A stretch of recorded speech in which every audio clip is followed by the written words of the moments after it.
Hello, good evening. My name is Eugene Beukes. I live in South Africa in the quaint little town of The Strand in Cape Town, 45 kilometers from Cape Town. In my heart, and essentially I am a farmer, stockman.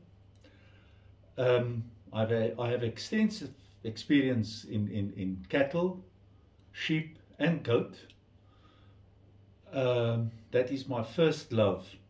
But I also would like to take up the challenge for combine riding and harvesting and planting. I'm sure that you can teach this old dog, new tricks.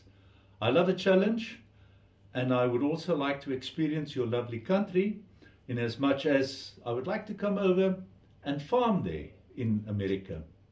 I have two sons, both in North Dakota. Ardean has traveled extensively throughout of America, also doing truck driving, so learning a lot about the country and state crossing and working from one state towards the next. He's now with a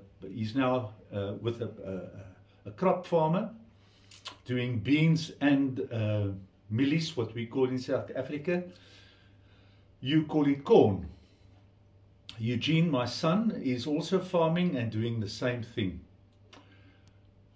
I would like to take up the challenge, as I do believe that I have a lot to offer in terms of loyalty, in terms of past experience with cattle and farm life on the whole, and also in leadership and acumen that I learn from day to day. I'm not too old to learn, and I'd love to take up the challenge. I am single, I'm not married. I am in a relationship, but we are not married. So we won't be breaking up a family if I have the opportunity to go to America. Thank you so much for your consideration, and I do wish you well with your choice. Thank you.